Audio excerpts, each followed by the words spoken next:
He was stroking his hair with his fingers, yeah, singing my lies with his words. Killing me softly, old blue eyes, killing me softly. Hey, yeah, pal, telling my whole life with this bump off of a big cage. Yeah, we're back. It's the Friday Locker Room Ultra Kayfabe Declassified Thursday taping here, Ben Hamin channel, as we keep it locked for all the phony news from the phony sports that you can't get enough of. Big Stevie Cool, Hacker Hamin. We're back, infidels. YOLO! You like that one this morning. Should our pre-show now be on OnlyFans since I had to fix my ponytail and everything? Yeah, man. The real deal sex appeal. The guy doesn't age. He's moisturized. His hair looks Pantene Pro V ready. He's a herbal essence away from getting his next top modeling gig and being on a star on Heels season 2. But good to see you this morning, Stevie. Hopefully you're doing well, pal. Well, good to see you too. I wanted to say, somebody asked me why I'm always not looking at the camera if I'm shy or whatever. This iMac is the FaceTime camera is right in line where I look. The DSLR is up here. So when I look at you, I'm not looking at the camera. So I have to figure it out. Maybe I'll use this laptop with a monitor and try to see. It bothers me that I can't do that and just look directly into the camera. Vince hates it most of all.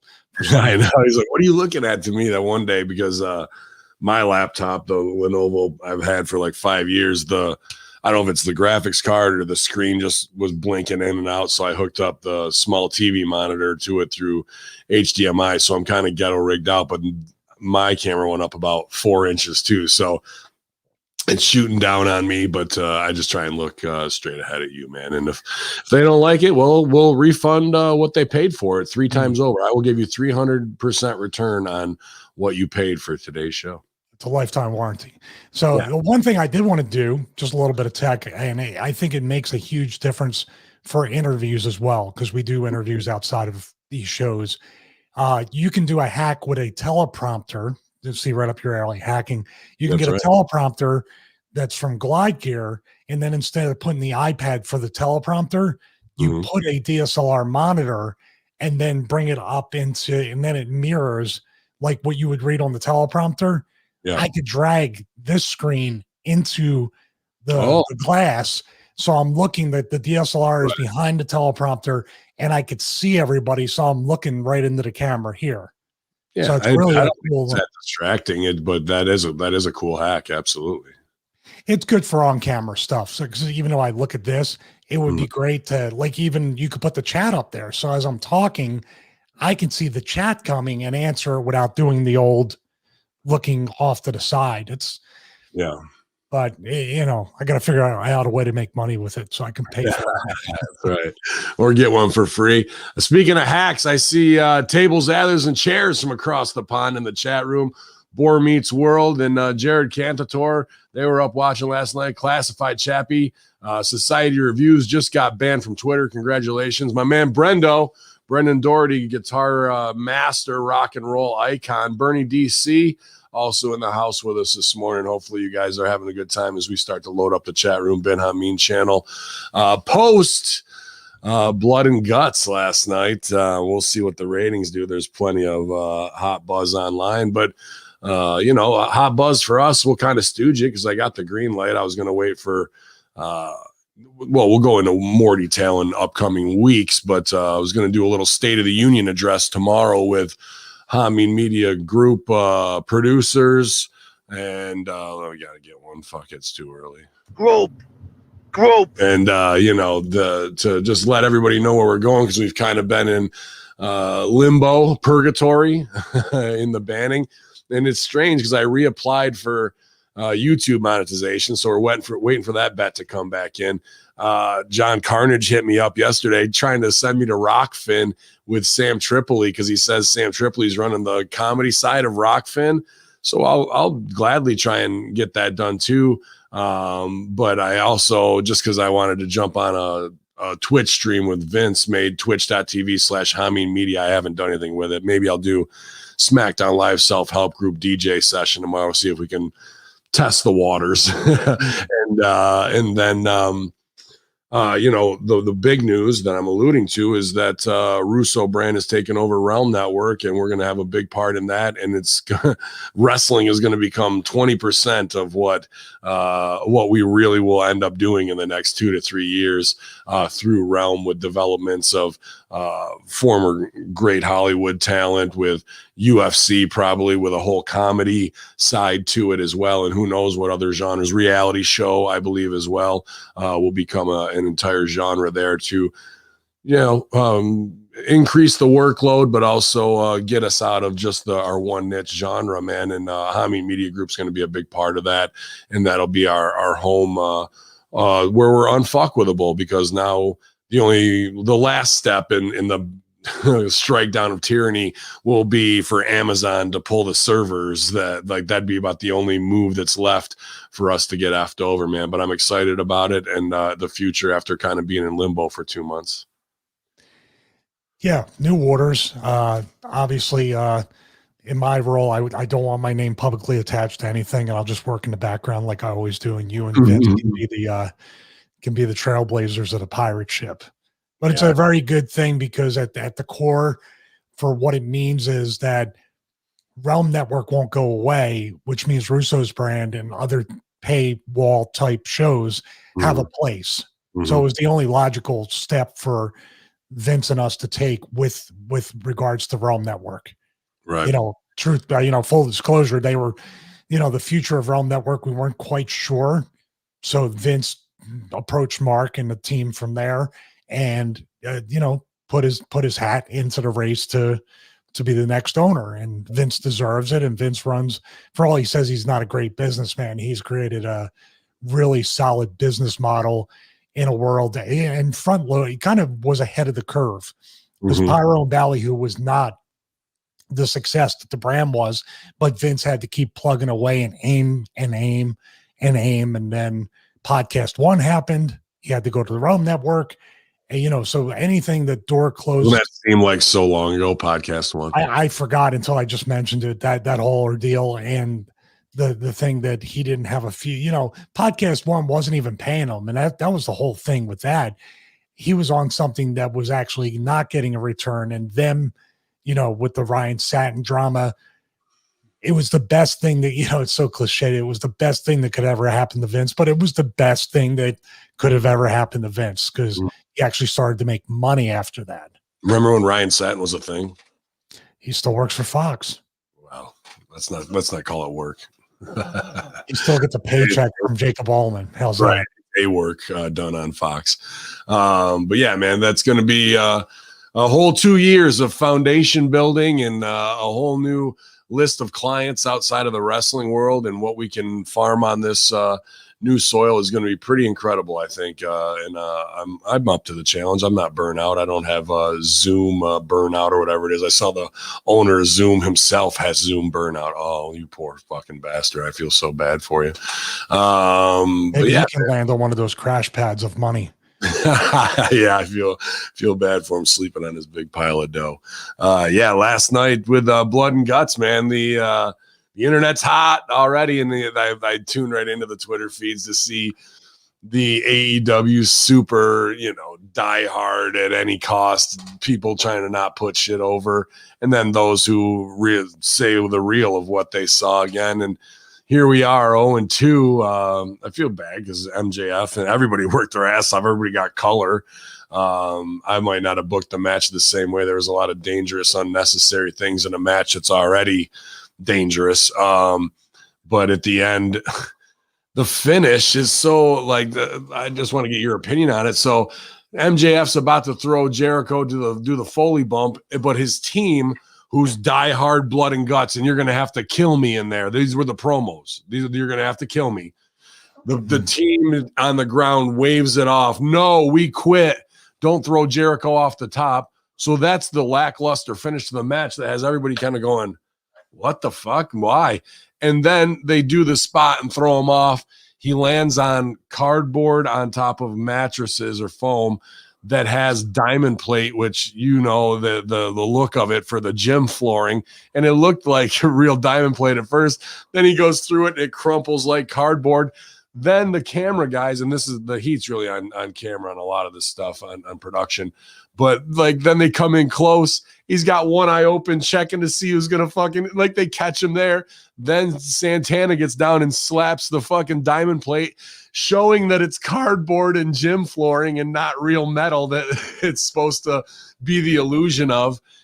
Dude, why wouldn't you fucking throw him off of it, let him take the bump, then do a Macho Man elbow drop and you're both dead, and everybody's like, that's the finish of the match, not let's get a winner and then do the spot. Like, how with Jake Hager, LAX, Jericho are finishes like this that are going to be like, wah, wah, wah, wah, before you do the big spot? Like, how is that still getting booked? And what did you think of this, man? I got to unpack it a few different ways. I mean, obviously, coming from I said this on Wrestling with Tragedy. I wanted to back up because I want to promote that episode. I was on one of their case episodes about death matches.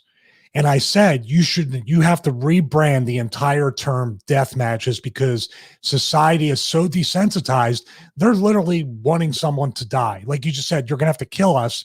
People are sitting back like, yep, let's see if someone dies. Just like the exploding ring. It was a disappointment from a safety standpoint. It was executed to protect both guys, but you're expecting people to get blown up because that's what you're advertising. Yeah. Exploding death match. So this realm, blood and guts. Well, guess what happened? You delivered on what you said you were going to deliver. People bled. Did you really need any more besides the bloodiest match in AEW history? Do you see what I mean? On TV, not on pay-per-view. Not on pay-per-view, on TV. So you've already gone beyond currently, like in a COVID world, in a transmissible disease or virus world, you're bleeding all over each other. So the danger element is there. That's all you needed to do. Now, from a worker standpoint, they did all they could do to protect Jericho. It's still a back bump where you're not looking where you're going. That's a story high. Right. So let's not even say that it probably knocked the wind out of them no matter what you landed on. It's a back bump with a guy. I used to take jumps off the top of like a 3-story when we were junior high. Yeah. But we were landing on a 50-year-old guy. You're a 50-year-old guy whose bump card is kind of like 3/4 of the way done. You still have back. I mean, Jericho, even though people probably make a goof on him for the shape he's in, probably has back issues, neck issues, knee issues. The guy's a workhorse. So he's working with guys and putting time in with younger guys, taking stuff that a 50-year-old guy doesn't need to take. So even falling backwards, it's still going to whiplash you a little bit.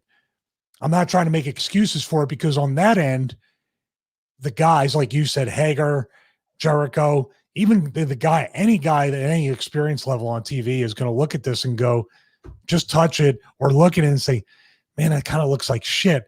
Or what I would do if I was Jericho is do like the jumping test on it. Let's see how it looks when we break. Now this could have been put together at 4 and 5 o'clock in the afternoon. And then they look at it going, holy shit. Okay, well, we already have this planned out and we're 2-3 hours from TV time. What do we do? And Tony Khan's there talking about some gentleman's agreement in 9 days still. Like, he's just like, don't worry about it. Let's just go. It'll look fine. And cameramen are not. Well, that's where the heat really is. This could have been. Who's the director? 10 times better. This? Yeah. The Greg Leathers, these WCW guys direct this stuff. TNT's there. I'm just saying, I mean, I'm not steamrolling over what you're saying, but you just don't do it at all. Even the crowbar one back in WCW was a little bit like, he's on a crash pad. The Shane McMahon with Steve Blackman was shot from here. Right. And the fall goes out of camera range. The Jeff Hardy one where he did the Swanton off the Titantron or off the truss. I don't know. There's no good answer for why this looked the way it did. You put so much effort into making cardboard look like my leg press attachment on my trainer, which is the crisscross metal grate on a manhole cover type thing. I understand it. I mean, maybe if you spray painted it black, maybe it would look a little bit different, but it looked like, you saw the cushions underneath. There's no good answer one way or the other besides you already bled. Everybody got color. That should be enough. Maybe in the match was stopped because of blood. I mean, too much it was blood. blood and guts. I didn't see one small intestine, no duodenum. I didn't see anybody's liver. I mean, they haven't delivered on what they promised on. I want internal organs. They could have called a Bloody Wednesday, Bloody Wednesday, or whatever the hell you call it. Right. You know what I mean? Yeah. But everybody got color here. But the heat, I got to go back and put it on them. The heat is on production multiple times and not having the shots ready. Like they get their beauty shots with blood and guts, the big graphic, and MJF bloody, and they got that. But that don't mean shit when you have 4 other shots where Jericho's on his knees talking to MJF, and MJF goes, "What?" And he gets down to talk to him and listen to Jericho. They're capturing all of this. They're not protecting anything. And then to not have the shot set up for the Fall Guy stuff, to just capture it and really expose that we're doing backyard wrestling spots because they want to. I mean, I was really shocked too that they took that spot because that's Aubrey's spot. Aubrey needs to be doing the Hell in the Cell Foley bump. I mean, she is gonna pull focus, so why not let her be the one to take that? Well, from what people shared with us, she does kind of question the vaccine and question a lot of the lockdowns. She, she may not be smart when it comes to in the ring and pulling focus, but not putting the focus on the wrestlers. But got to give her credit there.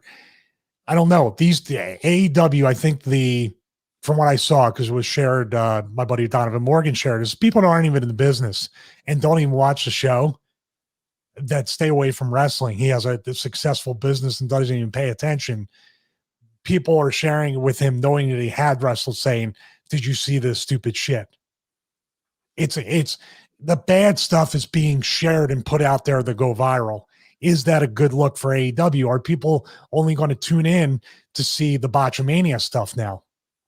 Yeah, I don't know if all press, there's no such thing as bad press, but this is pretty bad press. And this is your second big men's what? Hey, everybody, look over here at what we're about to do to change the game. And, after the exploding death match fucking laugh off, now we've got Sealy Posturepedic bump match, to go. I wonder how to heat massage like my chair does. I don't know if you landed on.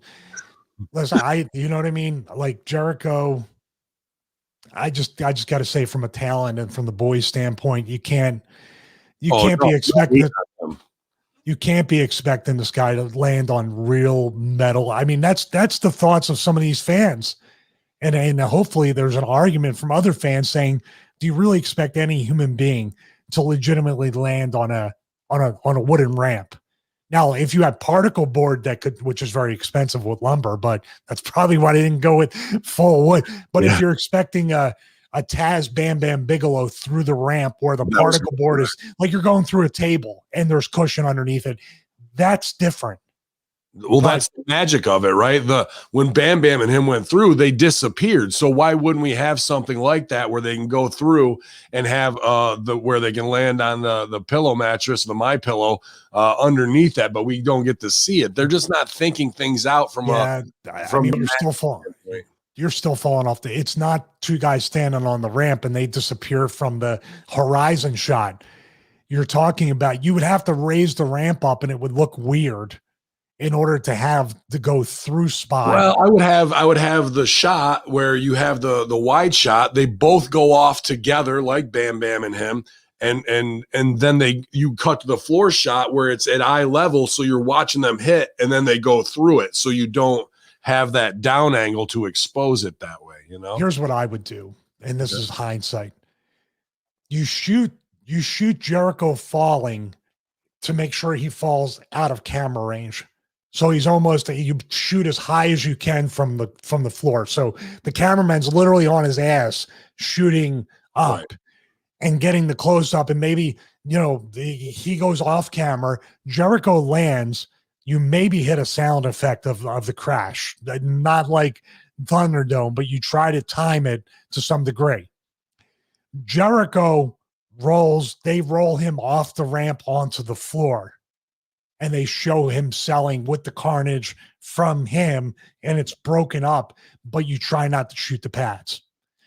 That's the only way I can see them saving it, that he landed and the impact like took him off the ramp. Like he friggin' somehow got off there. But when they sell it, like Jim Ross and all them are just losing credibility with each one of these spots, saying that he landed on concrete and, just selling it too hard. Yeah. Yeah. And I think you're right with Jericho too. Like that's not his spot to take. That's MJF. So it should have been, he's going to chuck him, shoot reverse, and MJF is the one who takes the bump through that shit. Because Jericho's match off, like, what's it matter? I mean, the finish was just lackluster, and then the spot was exposed after these guys got all that color and just so many.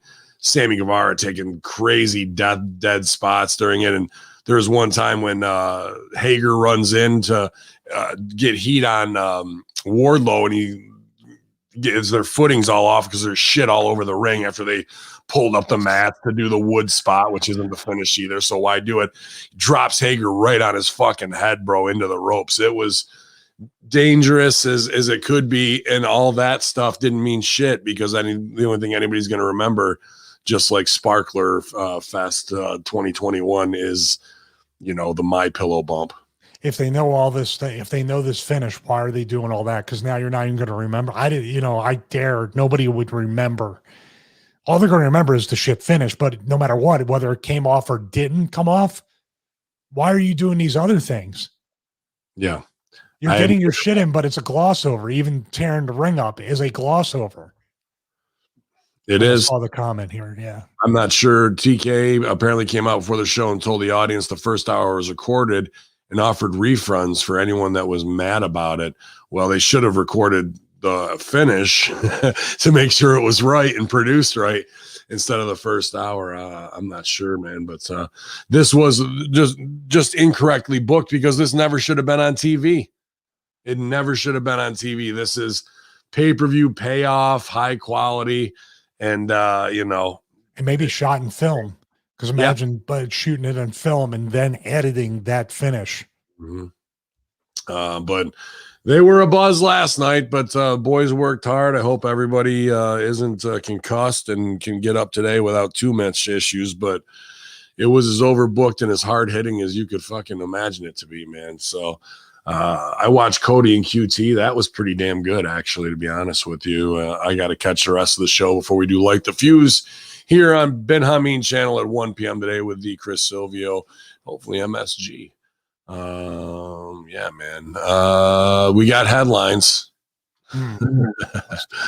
Anything else before you want to get to them? We want to get in and out, bud, or what's up? No, I got one of my rescue emails, and I hate seeing that they had to have one more cross over the Rainbow Bridge. So that's sad to see.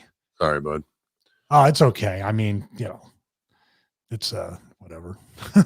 Life goes on. Good news all around. Hopefully the cat landed on a crash pad at the Rainbow Bridge. They always land on their feet. They'll be fine. Former WWE superstar teases a boxing debut with Triller. Former WWE superstar Stevie Richards says he is ready to fight and get back in the ring. No, using the egg weights. Yeah, dude, they work like a son of a bitch too. United States champion, and shout out to John Hartnett for sending us custom egg weights, SRF and HMG. That was a very cool gift, man. Very good, great dude, man. Absolutely. Former WWE US champion Kalisto has taken to Twitter to tease his debut in boxing. On Wednesday, the former Lucha House Party member posted a short video clip that shows him in boxing gloves. The video is referred to him as Samurai del Sol, excuse me. His wrestling name prior to joining WWE, and flashed the text, "Coming soon." It should be noted that Kalisto tagged Triller Fight Club in his tweet. Triller is the combat sports company that recently promoted Jake Paul and Ben Askren. Triller announcer Ray Flores recently told Wrestling Inc. that promotion would be open to a future CM Punk fight. I'd fight Punk in the ring. Have to drop some weight, but so Kalisto is maybe lacing him up. Yeah. Who would you like to fight on Triller if you had to box somebody, Stevie? If I had to box somebody, Mhm. I mean, I don't know. There'd be lots of work punches being thrown in the first minute until I got my clock cleaned. Oh man, it's hard to say. Yeah, man. That's a terrifying thing. As nervous as we are to get into a wrestling match with things that are planned with, ideally not trying to hurt each other. Mhm. Imagine standing across from somebody that really like if they have the opportunity, they could kill you. They're coming with everything they got, and it's your job to stop them and almost do the same thing to them. That's a thing that's never talked about. That's why I always give people like Punk credit for going into the UFC, even with especially with his lack of experience. Mhm. People like Mickey Gall and other people want to prove something that you're nothing but a phony fake. You don't belong there because you basically got handed everything. Right. And they're trying to kill you anyway because you're trying to take food off of their. I mean, come on, dude. And boxing's no different. I think myself and Punk could have a really good boxing match I agree with that. because we suck just as much as striking. So it'd be, get off me. The cats, fucking cats. I kid, but he did it. He did it though. I give him credit. I think boxing is something that the sweet science, as they call it, has been woefully underrated because of UFC having so many different, techniques and Sure. fighting styles. Floyd Mayweather versus Conor McGregor is an exhibition in boxing. Floyd Mayweather is to be, let's put it this way. People are talking about Jericho not taking a great bump. They criticize Floyd Mayweather for being the best defensive fighter possibly in boxing history, right? And he would say, my job's not to get hit. That's, you know what I mean? They bury the guy because he doesn't have the big home run punch or anything. But to watch that guy to avoid punches is something I've grown to appreciate. And Kalisto, for all that's being said, he was a wrestler who basically lost fake matches. He could be one of the toughest guys and knock somebody out in like 10 seconds. You might have hands like Canelo. You never know, man. But it'll be a good crossover. I'm kind of really excited about what Triller's going to be doing here with it seems like they're really on a tear where they want to go. And so like the zone, or are they kind of like that, like an off-branded I think promotion? Do I have this wrong? They're taking over Fight Network as well. So they're on the rise of everything. And they've got these, crazy YouTube fights that are generating big paydays. They're just going to take that money and reinvest. They could take over the game. And I know we've got some inside contacts there. Silvio's been working with them. So I'm going to learn a little bit more before I reach out, but who knows what opportunity in the future. I don't know who I'd fight. Who do you guys think? Who would you like to see Hacker fight? I think I'd have to fight somebody super heavyweight in better shape than me, which isn't too hard to do. I mean, I don't think me and Braun would work, but like me versus Miro, I would take that fight. Well, that guy outweighs you, or sort of outweighs you. I don't know. Yeah, it depends on the body dysmorphia. Who's underrated too? I think he's been around it so long and he's trained like one is Hartnett. Yeah. Hartnett has never really officially had any kind of MMA or boxing experience, but I put my money on him just seeing guys for so long and he's held pads for guys, so he's had thousands and thousands of punches and kicks thrown at him, and so I think he'd know head movement wise just how to not get hit, which is everyone's like, oh, I'd knock him the fuck out of when they're fighting, but avoiding being punched in the face is more essential almost than getting off your own offense. And because you see guys in UFC who've got great striking, but their head just stays there.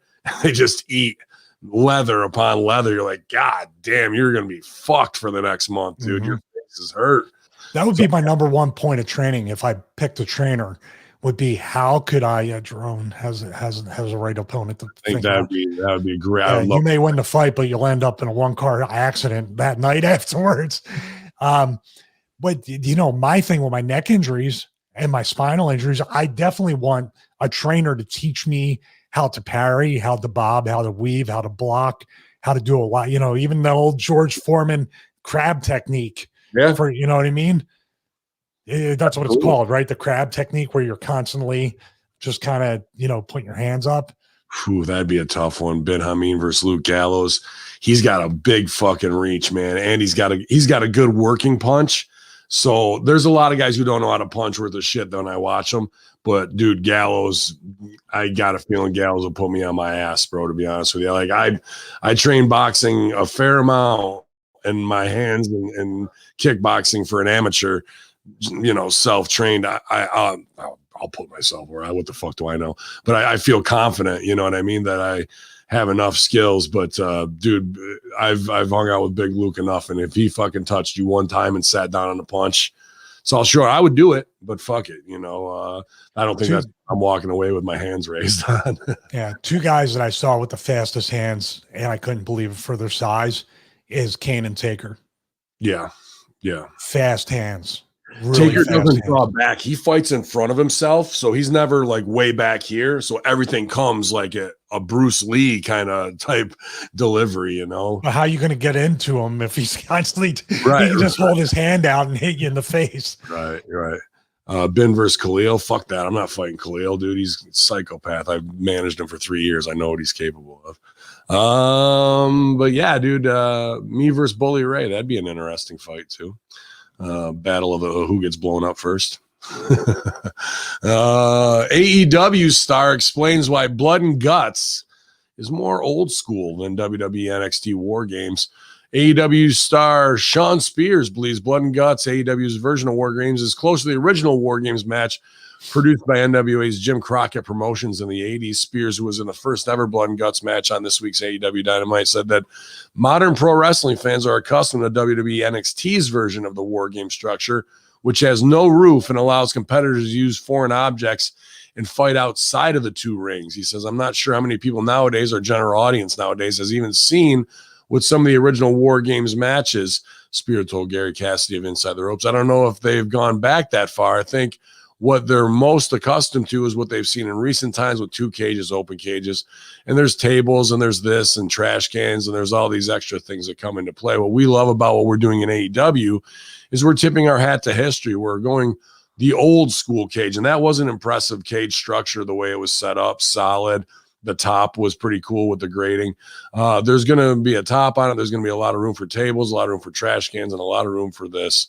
We're going to go back to the original style, which is brutally exciting, but also brutally violent. And it was brutally violent. Not sure about excitement level, but I was there in OVW. That was the only War Games cage match I had, and it was Team America, which was Mike Cruel, Roadkill as the Polish character, and Los Locos and Vladimir Kozlov, which they handcuffed him to the cage, and they didn't have the keys. There's a rib. He just broke the fucking handcuffs off the cage. His wrists were all cut up and shit.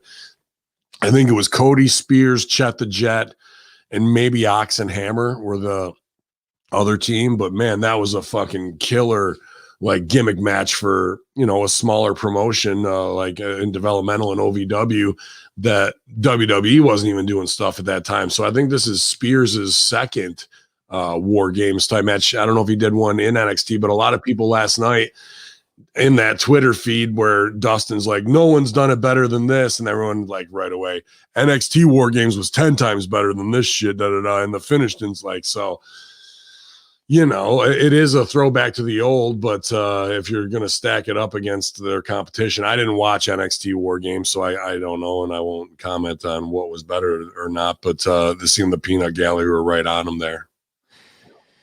I just saw a picture that was shared from earlier in the day for Blood and Guts. Mm-hmm. They took a picture, and most of the guys in the match are in the cage rehearsing the match.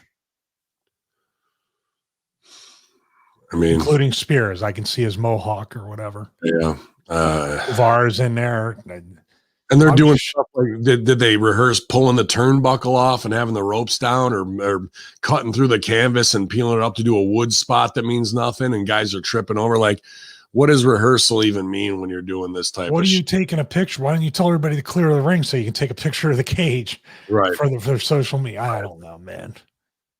That's the little stuff like that is just like, what are you spending your time doing? The I, me, my. The dude, that thing where he criticized WWE TV, I saw it in your group. Every single sentence started with I, not we. Group. I like it. What are you doing?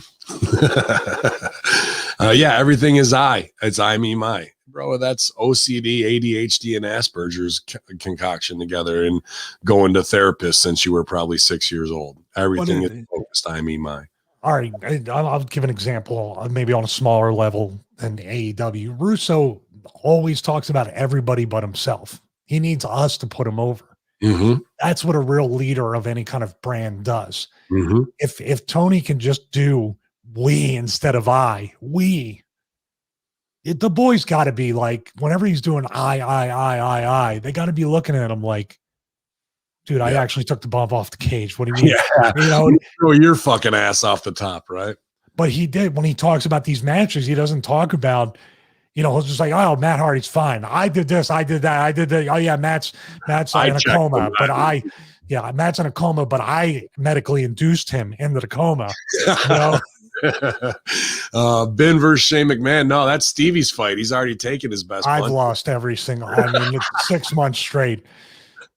My surgeon has the old vocal implant to prove he won that. Dude, there's guys you might think we call them. Dude, there's guys in the wrestling business that there's some tough guys, man. I'm lucky to got what I got in this, because if it was real, Kurt Angle, Brock Lesnar, maybe Shane would be in my spot on this show, putting other guys over, but coming back week in and week out. I think, you know, I think there's a few tough guys that are presented as lower level guys that lose all the time just because it's funny to the guy. Oh, he's really tough, but we'll make him look like a pussy. Sure. Yeah. Well, I mean, Santino Marella could probably fucking destroy anybody on WWE roster just based on his judo skills alone. And you know, the guy's doing Cobra, which good rib. Like, why get fucking when you can do that? But Marvin Smiley's a shooter. Yeah, and Big Wiggle, right? Whoop Shane McMahon's ass. That wouldn't even be hard for me. This was interesting. I was thinking about saving it to the end, but I'd rather talk about it now. Rhea Ripley says she's been taking acting classes to improve her character. WWE Raw Women's Champion Rhea Ripley appeared on Out of Character with Ryan somebody or other to discuss her WWE career. Ripley went in depth on her character, which she's improved on thanks to acting classes and an improvement in confidence. Well, I like that. I don't know about the character being improved. Yeah, definitely, Ripley said when asked if she's taking acting classes help. My confidence isn't huge in my everyday life. Like, I'm a really shy person. I'm not very confident. I'm not good at keeping conversation and being a larger than life person. Why would you expose that? But when I'm in the ring, that's where I get all my confidence. That's where I get to be Rhea Ripley, but still myself. I definitely want to be myself, and as in like Rhea Ripley, but I do want to have the same confidence that everyone else seems to have all the time.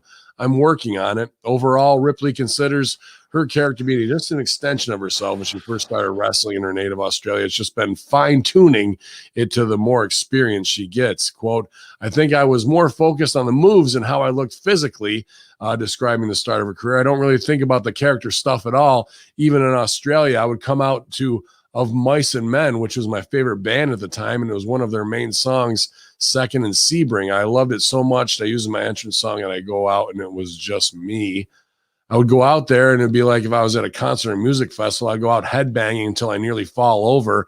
I started doing that at the Mae Young Classic as well, but I think in the last few years of my life, I've grown so much as a person outside of wrestling. I've also been growing a lot inside the ring in the wrestling business, but it's still me. I'm just more evolved version of myself. What is she doing in acting classes to improve that and define character? What I would have her doing, aside from advanced choreography of stomp your foot, kick 2, 3, 4, is finding archetypes of strong women. I definitely have her focused in on Kill Bill. on that character. I'd probably have her do the bride's monologue. Look dead, didn't I? Of Moist and Men made me pop. I guess that's a band there, but I was thinking for a minute she was playing Lenny, in the Steinbeck play, which might not be bad either to do it. But what she doesn't have, or what she's building, is the confidence to lean into the strange, into the weird. If it feels weird, do it more. Turn up the volume. Here's my problem. How are people getting on WWE TV that then need to take private lessons from Natty and then take private lessons in acting? And why will they just not? Why won't they call Stevie? No, like, why? Sitting right here, the guy who bridges the gap, and I can bring in X amount of professional improvisers that I could tell them this is what these wrestlers need to focus on. Let's do these workshops. Instead, they're having to go outside to find help to learn how to find their voice while they're already on TV. I got a problem with that. Yeah, why are you saying that you're trying to learn how to be on TV as you're on TV? That was a lot of stuff to say that I don't think it didn't hold my attention. No. All the stuff she's still 24, 25 years old, and she's talking about how much she's grown as a person. Plus, isn't she a heel? Yes. So she's pandering in this thing with Ryan Satin. And she did another thing. She's doing all these the press junket tours, I call them, where you're just basically exposing every bit of it, smiling and laughing and saying who you really are, and just saying what you see on TV is not really me, but I'm trying to act like a better phony version of me. Mm-hmm. She's just doing what the NXT program is, but you can't break out of, I'm not saying don't be shy if you're a wrestler. You're a fairly quiet and reserved guy, but you can turn up all the volume when you need to. It's getting past that. They're all going to laugh at me, which Braun doesn't, like that's way in his head. When we were in Chicago, this is before the SJW revolution. The Big Gay Nerd is a game where, and I would teach it to wrestlers at OVW, Serena, Jamin, where we're going to make duck noises and fart noises and move our bodies and just do weird things that if we were to do it at the mall, we'd probably end up getting arrested thinking somebody were having a seizure or we're high on something. Like, we need to break out of our own coolness body confines. And that's what the being big part is. The gay part, I guess, is acting as effeminate. If you're a masculine, if I'm a big masculine terrorist who's impersonating people or imposing on people, how can I act like a timid little girl who's scared of everything? Like, I need to know what that feels like as well. Or as effeminate as something needs to be, or the opposite, that. And then the nerd is, we're all experts at something. You're a tech expert, you a fitness expert, wrestling expert. What do we play to that we have as knowledge that we can just pull from? I can do musical theater references till the cows come home, like whatever it is, hip hop. Like, so we need to know that these are where I'm playing, and how once I break outside of those, well, then there are no rules, and I'm confident because I've already broken down my own walls, and whatever anybody else is thinking of me, they might just go, damn, what is that fool doing?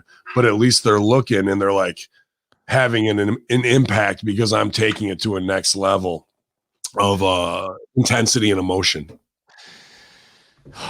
Here's another one why do people keep sending me this stuff? I feel like you.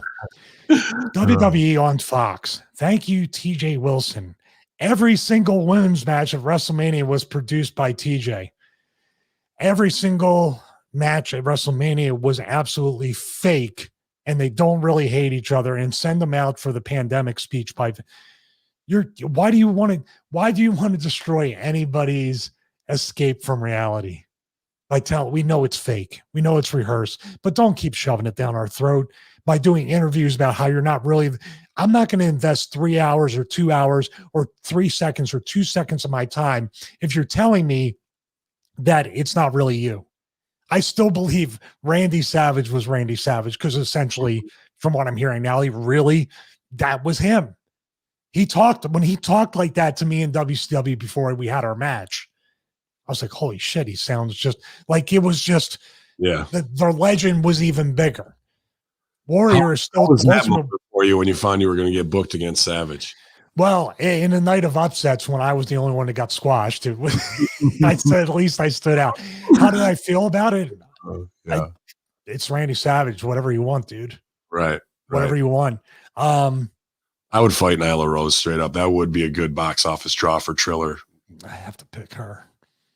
I mean, I'd lay out if it need be, but it's, but really, no, I'd knock the shit out of Nyla Rose. Let me see if I can do this. Someone requested the Rhea Ripley entrance. Hold on. Very special Friday locker room. Also, chain's working, by the way. Yeah, dude.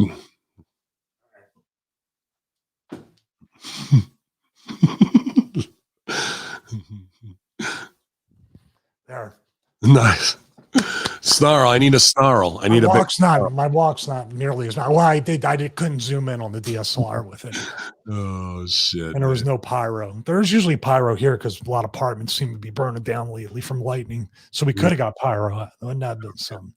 Me versus Nia they're asking for as well. I mean, that one's I'm gonna have to go up. Wait. Here's the thing. I mean, we're kind of going off on a tangent, which these headlines seem to do. It's fine.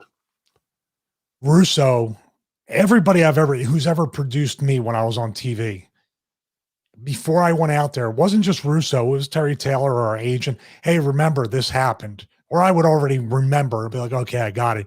Mm-hmm. And my entrance would be according to the situation. Sure. If I was just going down for a regular match, I would do everything I usually do. If I was pissed at somebody and there was no jump start, my eyes wouldn't leave them, and I would be talking shit if I was a heel. And if I was a babyface, I'd be walking down, looking around. There's people everywhere. Holy shit, okay. Slide into the ring to not have these guys come around me and almost get jump started because they distracted me from the jump. You have to look at your entire situation. Everybody does the bell rings and they run to the center and lock up thinking that's an intense way to get your attention. It doesn't. That little thought process right there will change the whole dynamic of a TV show because every storyline has a different take on how you should act. And by saying nothing at all, that's the best acting we do. And that 2 to 3 seconds that you're taking there to set the tone is really the once upon a time, these two guys hate each other. Once upon a time, this guy was scared as shit of a giant. But after that entrance, you still got it, Stevie. They love that shit. Goodbye from Greg and John. It's become a parody. Like these people don't even realize they're seriously thinking they're over, but they become a parody to everybody who's ever done it or people that just try to catch it after a while. Like this is not Austin and Rock and McMahon's, and they're just doing wrestling school. They're doing what they thought. Well, they taught me this in NXT, and we just did lockups and not the. What is your character? What is your id? Where are you going in your storyline? Why not? Why? She's even saying, I don't really focus on character. I just came out and headbanged and they like the way I look and wrestled. Well, guess what? You're on a TV show that's about storyline and character. The wrestling is the payoff to the storyline as we build to conflict. And if you don't know how to build the conflict and you don't know the voice of your character or what you even are, what is she, a post-apocalyptic Mad Max lesbian or what have you? I mean, a raver with tribal spacers in her ears and overdone dark makeup that's supposed to be goth. I still just don't, maybe it's past my time, but I don't see the archetype and I don't understand what voice that would be. Is it a 2021 Joan Jett? That's about all I could, I don't give a damn about my education. So you put all that thought. Do you think anybody watching wrestling, if they have to work that hard to figure it out, isn't going to take the remote and just football? I understand. Run, pass, intercept, block, tackle. Okay, that's my 3 hours. Which 3 hours would you rather have? Yeah, I guess, man. I'd have neither because now you have to go to vaccinated or unvaccinated sections of the stadium.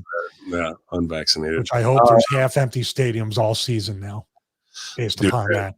I hope it just puts a beating on them. I really hope it cripples these owners. Absolutely.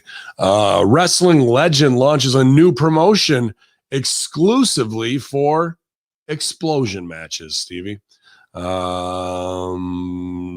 Japanese deathmatch innovator Atsushi Onita is set to launch FMWE, a new wrestling promotion that will specialize in explosion matches. 63-year-old Onita held a press conference Thursday and announced that the inaugural event will be July 4th at Tsurami Fruit and Vegetable Market in Yokohama City.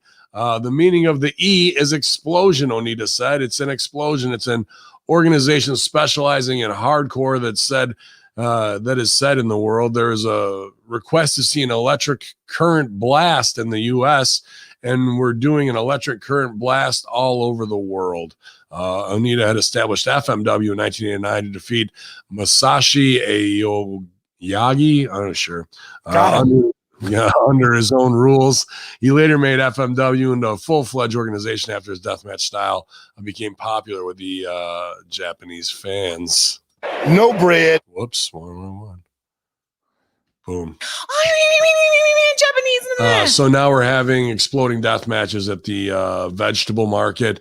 I might have an exploding diarrhea death match if you gave him some broccoli and some beans. I guess that'd be about it. But based off of a con botch, FMW, hey, there's an opportunity here for electric barbed wire matches with 4 explosions. Here we are. This will control the wrestler population problem. Never to have your wrestler spayed, neutered, and also exploded in wrestling matches. I don't understand. I bet there's a market for it. Check back with me in 5 years. See if you have a roster. Unbelievable. I mean, this guy created the niche. He created somewhat of a legend with this stuff, but the world is completely different right now. There's not the tape trader masturbators, as you put it. There's easy access to see anything that you want. It's not a, I dare say New Japan couldn't draw in the US. And that's pretty much the premier brand with the most athletic talent that you can think of. How far can you go with electric currents and exploding rings? How much more could you do? I mean, how are they going to get? You're going to have one after the other. You're going to have a card of 8 exploding death matches. Get out the new ring. Yeah. Match 3. Yeah, 3. Yeah, how many of those are you going to have on the card? Like, what's going to go on there, man? Just more insanity. And I would fight anybody in a boxing match on Triller from New Japan, and I'm 99% sure I'd go over on everybody as a shoot. Not bullshitting there. Jim Ross reveals which WCW talent Vince McMahon what? You went. JR spoke. Oh, did I bing? You're back. Did I bing out? My back. Okay. Which WCW talent Vince McMahon wanted on the roster? Ross spoke with on his last grilling with JR about WWE purchasing WCW in 2001 and the potential talent that WWE was able to bring over. One of the more notable names was Rey Mysterio, who's on guaranteed contract with Ross. Ross said that while he was head of talent relations, he had conversations with Mysterio and actually told him to sit at home and wait out his contract. Ross said he told Mysterio that once his contract expired, WWE would hire him. You're getting paid more guaranteed from WCW than I can offer you. We had a long talk. He came up to see me, and that's what I told him. I'm going to sign you. I'm going to pay you fairly. You're going to make so much money than you're going to make so much more money than you're guaranteed that this won't even be a relevant conversation in a year. But of course, how do they believe me? Ray never worked with me before. I was very honest about it. In other words, if you can get a better deal in Japan and it fits your schedule and you like it, then I can't match your WCW dollar. I can earn you more than you ever earn in WCW because here you're not on salary. But I guess Ray was the big signee at the time. I was hoping the Proud Gay American would be one of the top draws there as well. Proud Gay American was nothing more than a $75,000 a year guy. They really had slightly more drawing power. This is what I like about JR when he did talent relations. I mean, he had to play some politics and stuff, but he would say these things that are pretty straight up and try to let you know the way everything works and not sweet talking the something bait and switch you. The old things change kind of thing. Mhm. So to have Ray sit at home, make the money he's going to make, and obviously get his body healed up and get ready to be fresh for WWE TV was a smart business move by JR to say that. Mhm. And because then you get in front of Vince is he doesn't give a good goddamn how much you're making. He wants the new toy right now. And why get lost in the shuffle of all the guys that are going to come filtering through the door right there, right? I think so. I think, guys like that, Goldberg, even though the first run didn't really work out, I think even DDP probably made a mistake taking 20 cents on the dollar or whatever he did to make the impact, right? Because he got lost in the shuffle. If all the WCW negative "let's win the war" stink had kind of died off, I think Page probably would have gotten a better run the first time. Yeah, well, they did the Booker too. Let's not forget, "Who Are You" from The Rock. That's the reason why Sting didn't come for another 15 years.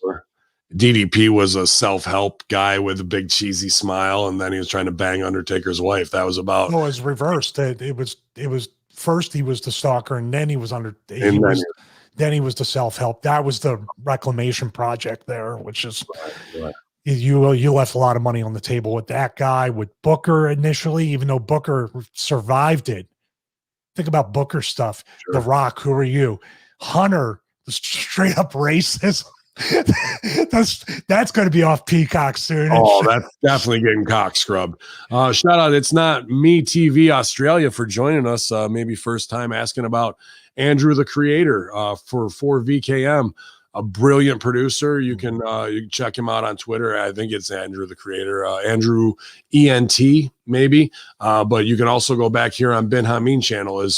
We were super impressed with his editing skills and right in line with all we were doing conspiracy wise. And he was great enough to come out from behind the curtain of Oz and say, I love what you guys do too, man. And we had a great conversation with him, kind of breaking things down, and the amount of work that he puts into his art is phenomenal. So definitely give him a follow. Check out the show here on Ben Hamin channel. It should come up if you just search inside the channel for 4VKM, and give them a follow and support, because I love independent artists doing that type of stuff. And right now, our own Mandeer 666 or Frostbite BC, I believe is his other handle, is working on the new master shoot. Which, Stevie, I got to say again, I haven't had a improv buzz like that in probably since I left Chicago. A couple times in the ring, but wrestling, the physicality is coming to pay it off. But to really be in the moment with improvisers you trust. I felt like I've pushed some scenes, and that's not bad. We can get to the jokes, but when you're really doing it on the cusp, it's flowing right through you. And there's no break of where am I going next. And to see you guys both pop a couple of times of being in the moment there's actually an improv game called Harvey Korman, because that's what would happen on the Carol Burnett show. I remember that. And they would just try and pop each other, not with jokes, but being locked in the scene with them, and everything else fades away. And I really felt that this week for the first time. And this Master Shoot Theater is real and raw improv, which I can't really explain it. Once you go from acting to improvisation, dude, it's like, it's more addictive than I think that any opiate could possibly be. Man, I want to get back to that again. How do I get that hit? And it takes a little while, and sometimes when the stars align, it's right there. But I had a blast, and I can't wait to see the fully animated version. There's a little teaser trailer out right now, so good shit, man. Yeah, same here. I mean, it's great when everybody's time is precious. Someone at 4VKM wants to create stuff, but somehow people think I'm part of the conspiracy because he always uses the right to censor stuff, which is great. Mandeers, but we talked about how not easy. I mean, I still can't really figure out the workflow of it. And then even if you do, the render time is immense. Even on a 1 minute clip, it's 10 times that on the most powerful iMac or whatever you have on your video card to work with Premiere Pro. It's a very difficult thing. It's a labor of love, and he just did it without anybody asking. Both these guys are top creators. I wanted to say this too. If 4VKM is here, I got to figure out what I would do, but I just would love to get a YouTube trailer for my channel to look like that kind of thing, to capture some of the, a very gritty kind of home gym type thing. I see his editing style. Mine's not that way. No, I just got to get the information. I'm not that far along. It takes a special, for him and Mandir, it takes a special kind of creative person to see the lens with the filters and all that stuff. You can't do it very easily. And I'm one of those people who can't. The overlays, the small subtleties, he definitely has. The beat of the marking the music to it's hard, man. Yep. It's a lot of work, but that's when you see his stuff. And that's why I'm sure this, fan from Australia, it wants to know more, because it does stop you in your tracks. And even if the narrative he's doing is slightly pushed one way, boy, what a beautiful piece to remix what is kind of history, bullshit wrestling, and then conspiracy into a whole new thing unto itself that's way above. Like, what a great talent. And here, if you put that as that's pay-per-view package worthy stuff from Vortex, makes you larger. Sorry to cut you off. Okay. Go ahead. I was going to say the 4V cam stuff is pay-per-view package worthy. If you put that up as a vignette, people will be like, what is this? They would be interested. They should be hiring him. That should be what Bray was doing with the Fiend and all that stuff. They should have put it. Sami Zayn, even Sami Zayn. Absolutely, he would have been phenomenal with that. Here's a quick teaser clip already released this morning from Mandir 666. You guys can go check it out again if you want, but fun stuff. One pill makes you larger, and one pill makes you small. And the one that mother gives you, pal, it doesn't do anything at all. Go ask Alice, when she's 10 feet tall, Commander Aziz. And if you're chicken rabbits, and you know you're gonna fall, come on in, pal. One, just fun, man. Just great fun stuff. Is the quick suggestion of Vince is on acid and he's watching Alice in Wonderland, because we've gotten a Cheshire Cat reference. We've gotten the Queen of Hearts and all this other shit, man. So fun. Hey, man, if Vince, and give the guy credit where credit is due, if Vince McMahon saw this, which I'm guessing eventually somebody has to show this to him, he would appreciate it. He would pop for it. He'd be like, "Who's that son of a bitch talking?" But he would be, and then he would be like, "What's the proud gay American doing on this?" How about the one I sent you to that somebody had forwarded our way? Vince McMahon, what it looks like the next 2 decades, 2040, as Vince ages and refuses to step down completely. How about the Prince Philip fucking adrenochrome, the last one, dude? That one's real shaky and scary, but is that what it's going to be right up to the end in a casket match when they got to wheel him out, man? Interesting.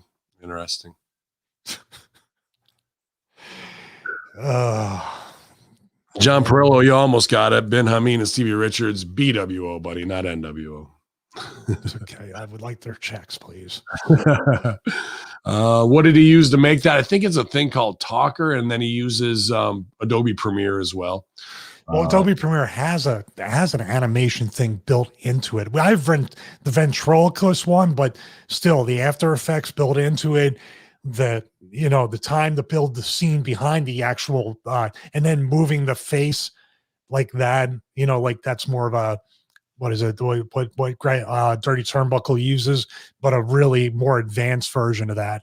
I mean, any of that takes a massive amount of time. I could do that with DaVinci Resolve, but it would take forever to get the template just the way I need it.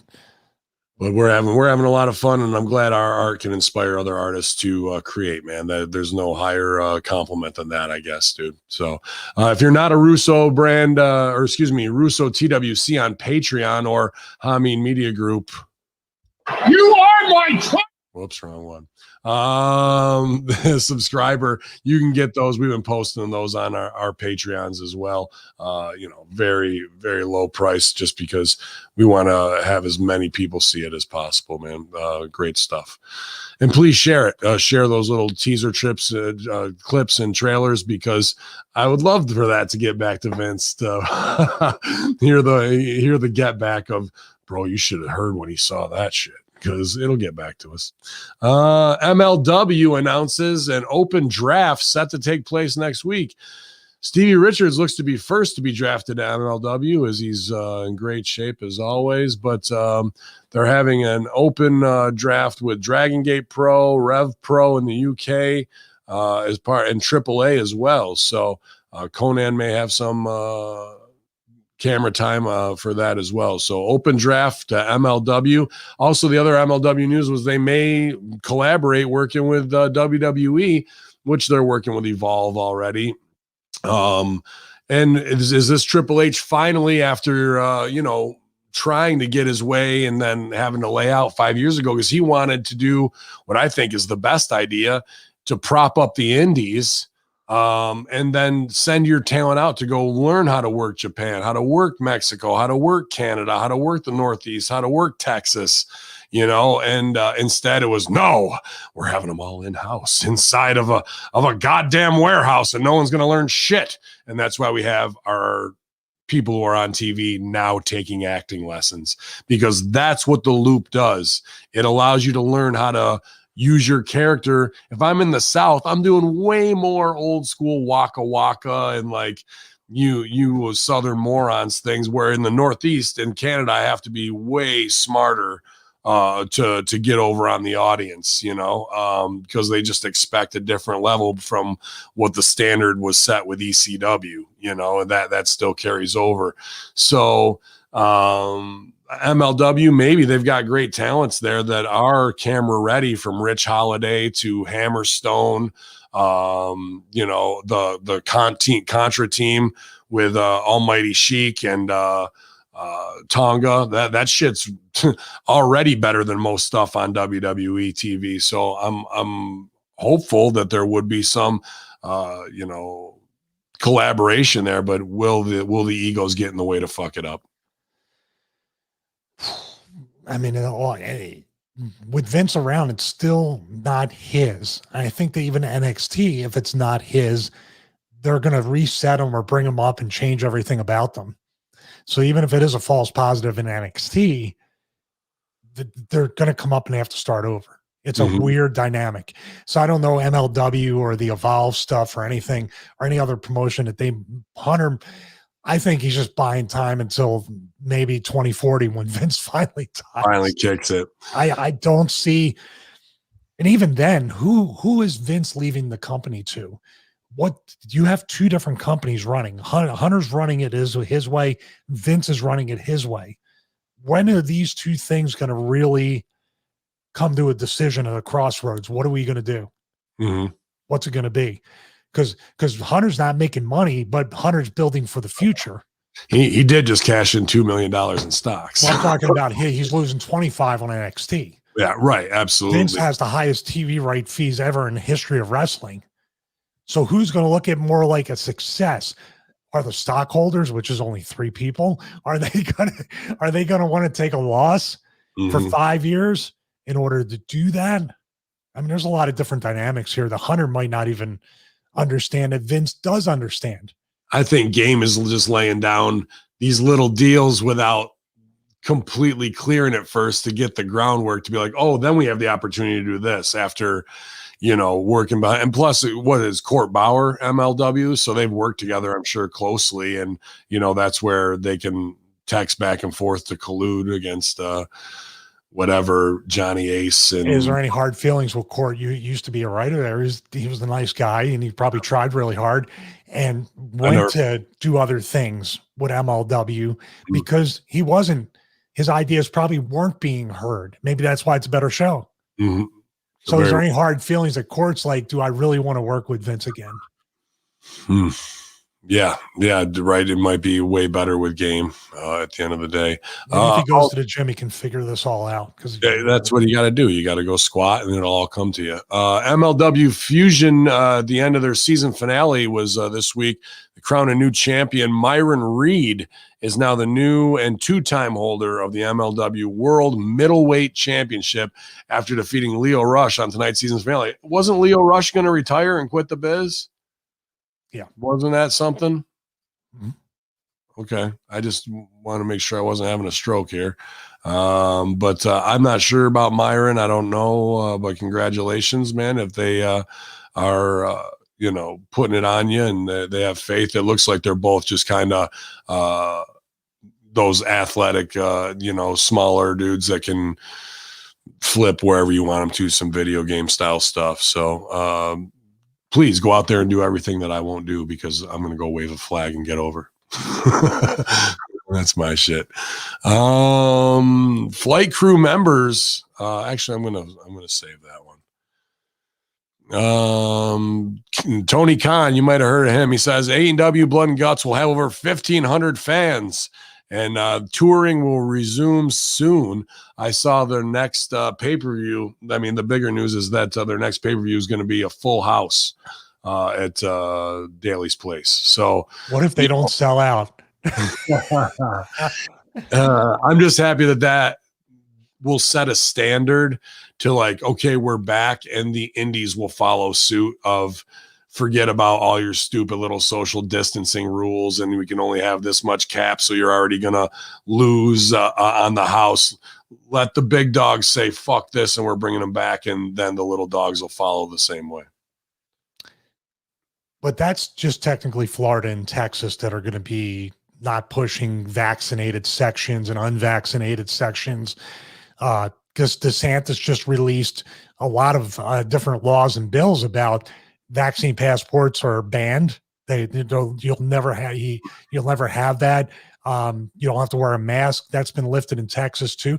Of course you can wear one if you want to, but I can tell you all day long why that's not a good idea for, what people, the germs and how many people have switched out their masks daily since this has started? Are you carrying the same mask that you did last year?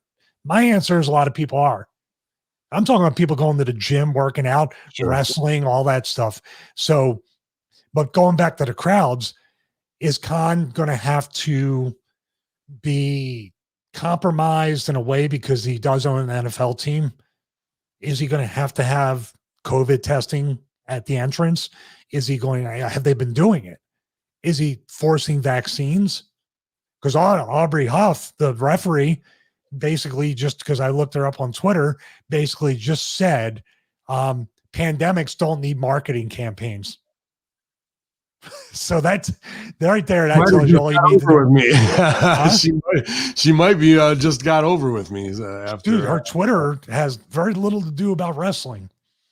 Has a lot to do with that. So does her refereeing. She should be refereeing. Basically, this should be I would have her have this gimmick on TV.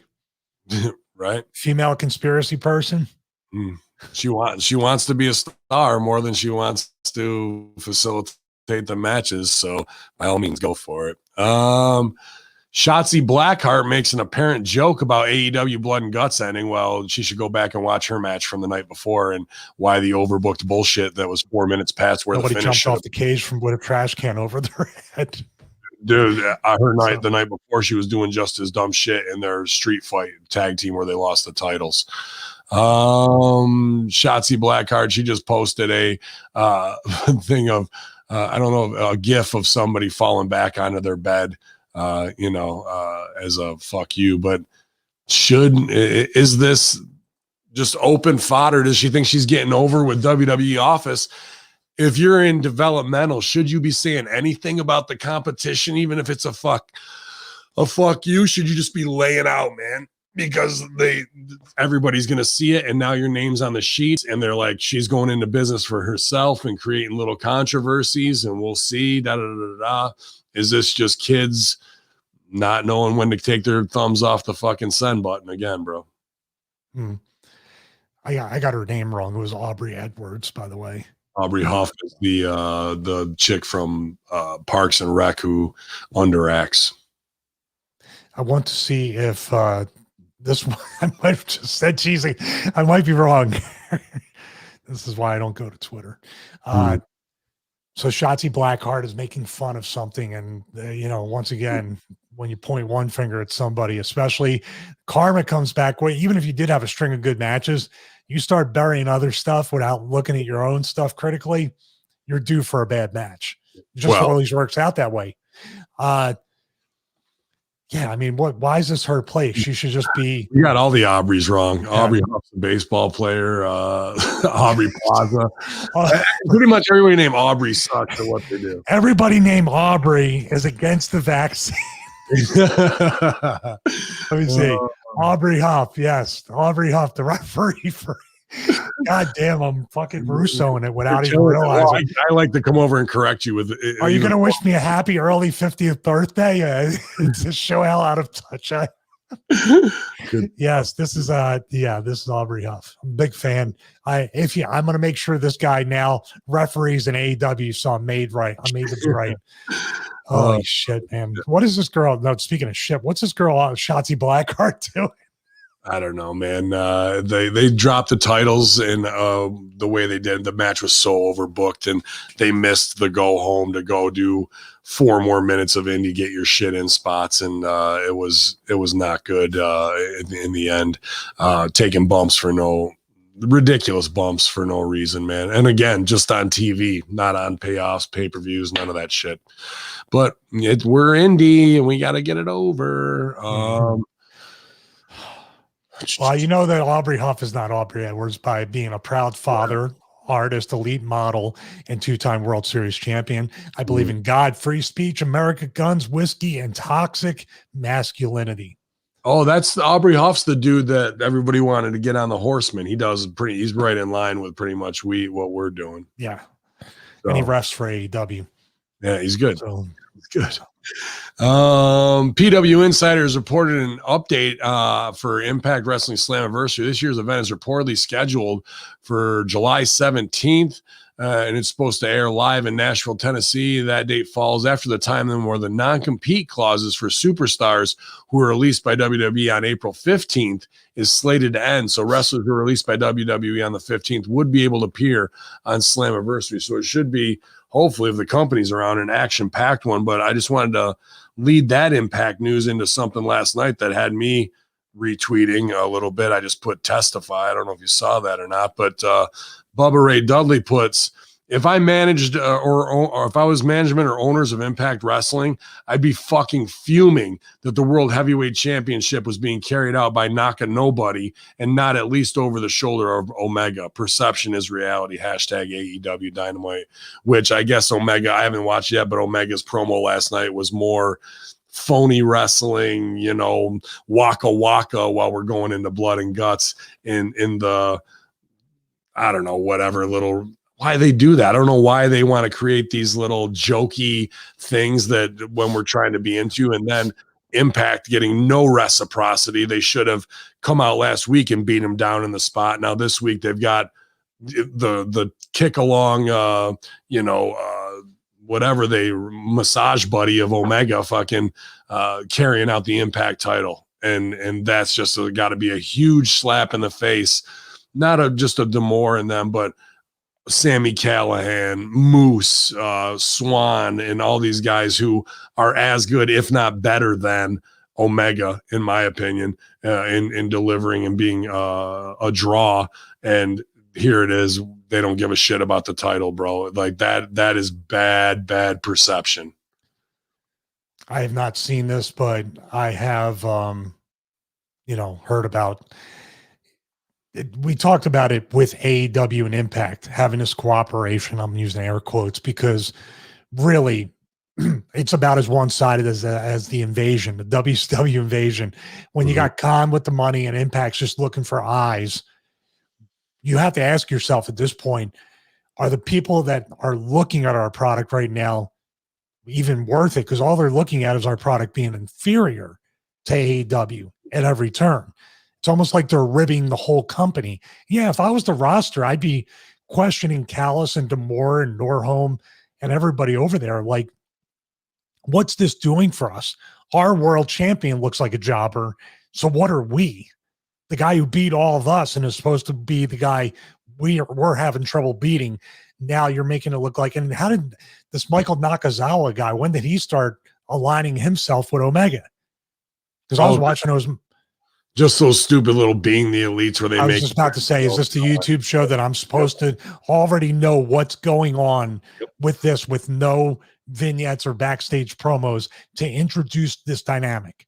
Meanwhile, am I supposed to know that Impact are better? The characters that work on Impact is way better than anything on AEW, but they're treated like some kick around. Come on, man. Well, being creatively better isn't going to make you any more money. Khan's got the money. Khan's got TNT. Khan's got the support of a network, and he's got his dad's money. So of course you're going to do better.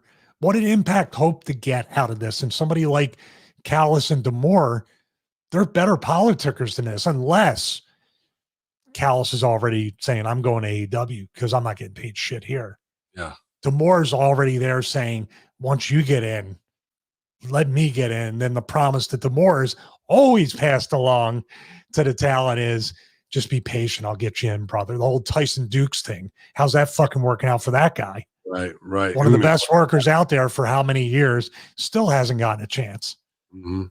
This gets me hot. I just got to say it. And I know you're a listener on and on, but Mr. Homeboy 88, you don't text and say, let me hop on and show my mic skills with two guys who put in 20 years plus in this fucking business, thinking you can come on as a fan because you're a listener.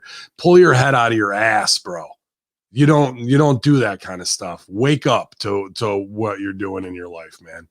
That type of shit just gets me like, yeah. Oh, let me send Mr. Homeboy 88 because we need to hear his fucking opinion on stuff. And boy, he's going to impress us just doing a run in on this show. I'm sure it's going to work out well. Fucking marks. Probably about as well as Impact thinks it's working out for them with AEW. Yeah, it's working out great. It's working out great for them. The reason I like all those guys. I like Sammy. I like D'Lo. I like Matt Stryker. I like everybody involved with this stuff, but they have to.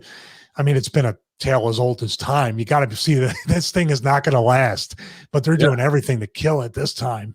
But that's the whole thing. They should have opened that back and forth because it's not like they're just scrubs. Dude, Moose being on your show, Sammy being on your show, like top names, and Swan coming back over. You got the Good Brothers and the Major Brothers, dude, to come back over the top that way. Like, why wouldn't you want that? It's not about who's the champ and who's got the belt. It's like, oh my God, now they came over there. Now we have to go back and watch Impact. They could go from 160,000 up to 400,000 based off of the 800,000, half of them that might cross back over.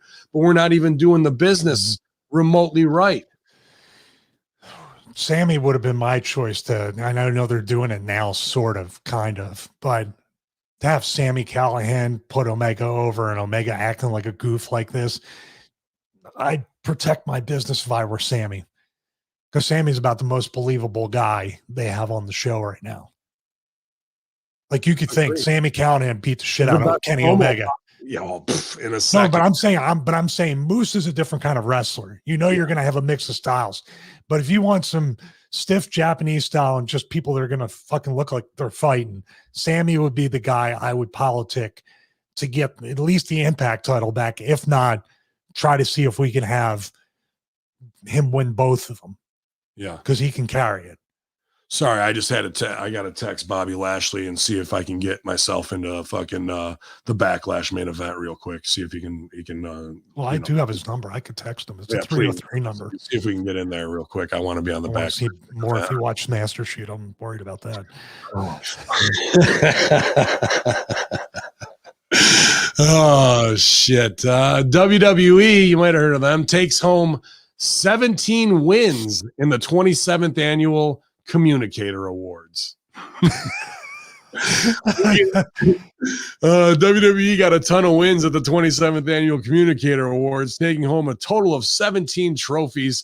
WWE.com out so the company won an award for a host of their shows at the awards, which honor, quote, excellence in strategic, effective, and meaningful communications across digital, video, podcast, marketing, mobile, print, and more, and are chosen by the Academy of Interactive and Visual Arts. The company won the following awards in audio podcasts, on podcasts for After the Bell with Corey Graves, on podcasts, audio podcast, WWE The New Day, Feel the Power, Social Diversity and Inclusion Award, WWE's first ever no makeup shoot, Social Public Service and Activism, WWE's first ever no makeup shoot, Social Page sponsored by a brand, WWE Instagram, Overall Social Media Presence, WWE Social Media, Social Events and Live Streaming, WrestleMania 36, WWE Film and Television, there's about 10 of them here, The Bump, Undertaker's Last Ride, WWE 24/7, documentary Ruthless Aggression, documentary WWE Untold, Undertaker's Last Ride documentary, and live events WrestleMania 36, New Day's Feel the Power, a conversation about racial injustice, and Social Page by Brand, WWE on TikTok. 17 paid for awards. I'd say each of those, I want to say $3,000 each. I don't think those were 10 grand, but those are all bought awards, every single one of them, bro. This ad age marketing glad handing with her, with working with these people, and they're like, we got WWE and we can charge them for these awards, and then it's all for the sheets to get this, and these awards are just displayed around Stanford, and everyone, if you win 17 awards, they don't you up against. Yeah. What is oh my God. The New Day podcast wins an award. The New Day podcast wins an award. No offense against those guys, but it's a company podcast. Do you really think they're going to let you talk about the way you really feel? Like Big E tell Big E tell the time that he got taken off the Rumble for making the remark about black on black violence to Bruce? Award for best 2-camera shoot for fucking one of your coworkers on camera. I'm surprised they didn't win for that one. I wonder who took that home. That was last year's award. Oh, that was last year. Okay. Dark Side of the Ring or Tommy Dreamer? You choose. Dark Side of the Ring. The Dark Side of the Ring. Is that the one you wanted to get to? Yeah, Flight Crew. Let's go Tommy first. I'll switch. Okay. It's all good. Tommy Dreamer says he's tested positive for COVID-19, is experiencing heavy symptoms. Dreamers revealed he tested positive for COVID-19 last month in Alaska. He might have been up there on Kevin Matthews' show. Dreamer spoke on his House of Hardcore podcast about his experience, noting that he tested positive while working for WrestlePro in Alaska. Yeah, Kevin Matthews.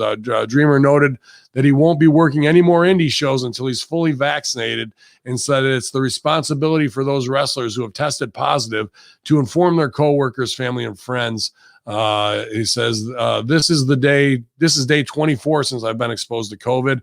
I've never been sicker in my life. I went to Alaska and exposed on that Friday, and the company I went for, WrestlePro, everyone tested negative.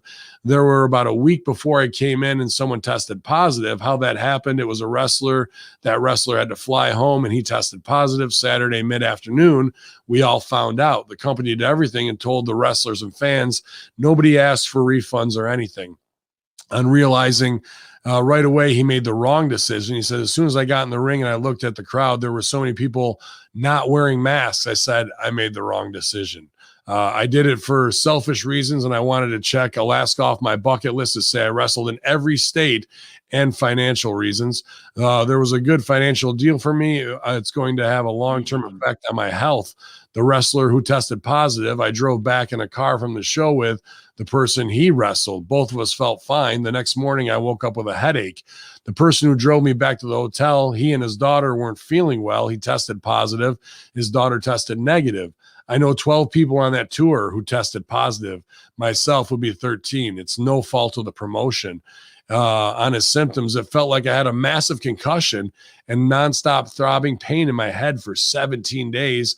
Then came the fever, It was going up 102, 102.4, and I had that for about 7 days. The chills, at one point I had 4 winter blankets on me, and I still felt like I was outside naked in the snow. That was day 4. Sweats, I would be freezing for 2 to 3 hours, and then came in the sweats having to change the sheets daily. Ooh, gross. That lasted 16 to 17 days.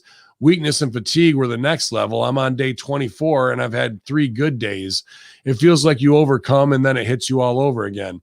I tested positive on Thursday, and I had already exposed my family. Thursday night, I was in so much physical pain that I literally said, I'm going to pee myself because I can't get up to walk to the bathroom. One night, I woke up crying and in pain. My hips and elbows felt like they were on fire, and I've been on fire. It was a raging pain, burning in both of my elbows and hips. No matter which way I turned, I lost both use of my arms. They were just hanging. I couldn't lay in bed, and I just had to stand for 2 hours against the wall. Wow.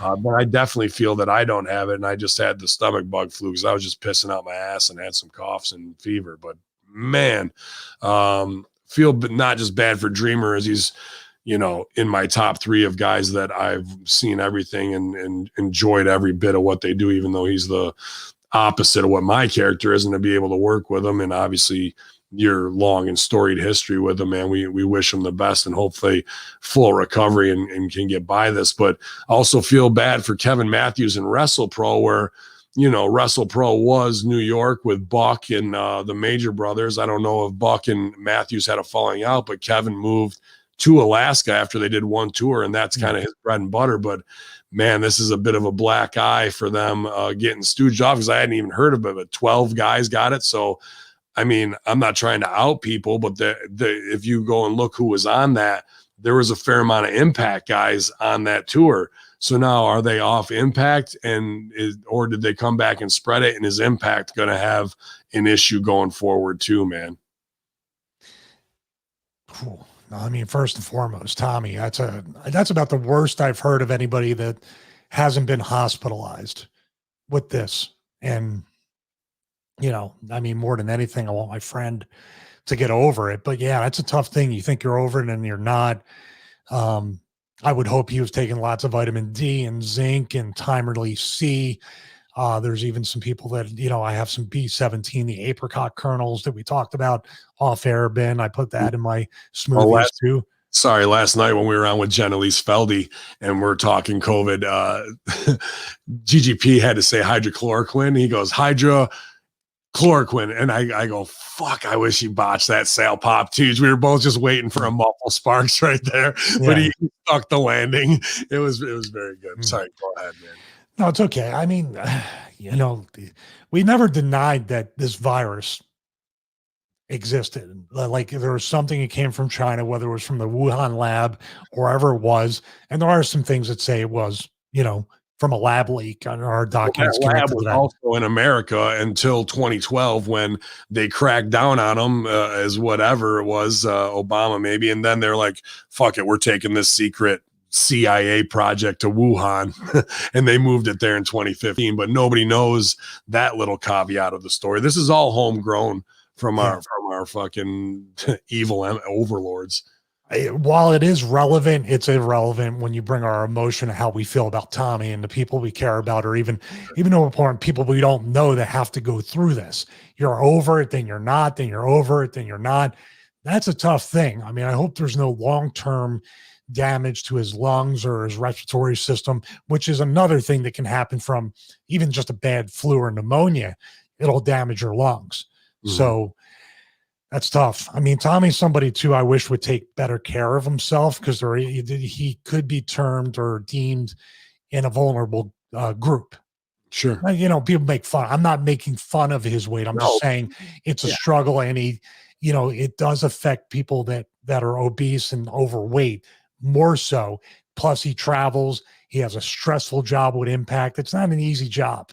That's what I was worried about. I don't want to out the guy, but it's not like he's on the WrestlePro poster. I worry about Falaba because of his weight and that as well. You know what I mean? It's going to hit him if he got it, which I hope he doesn't, even harder, Yeah. So I'll send Tommy a text, see how he's doing. I had no idea he was battling it for this long in this way. So let's just leave it at that.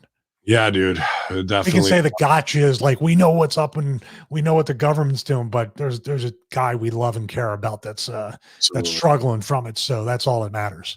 Yeah, one of my dad's best friends just died from it 3 days ago. So, yeah. And he's definitely obese and an older guy too, late 60s and whatnot. And it's tough. It's very tough, man. But especially with Dreamer there, hopefully kicking out. Can I get a Tommy Dreamer? I need more blankets. Impersonation. I love your Tommy.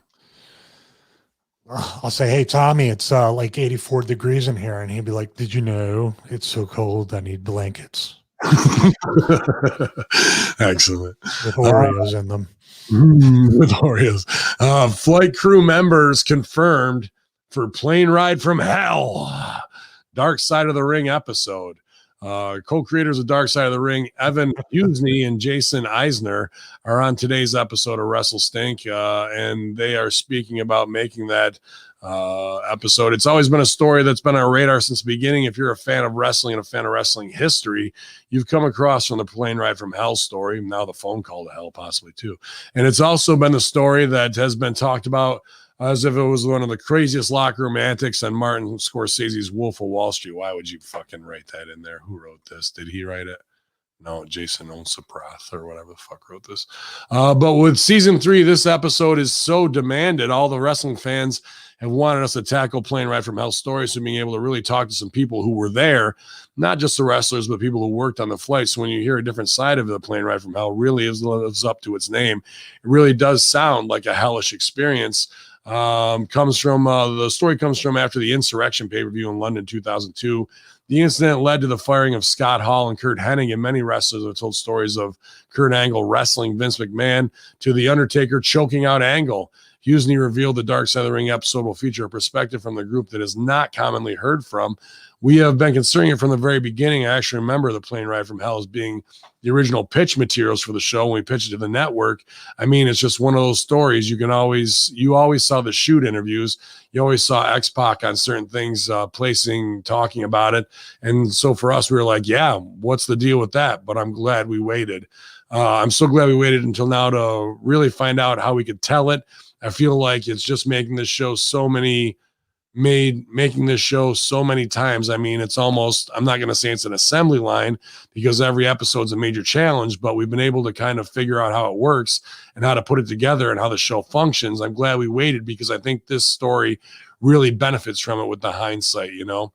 It goes on and on and on. But yeah, I guess they're going to have people from working the flight on there as well.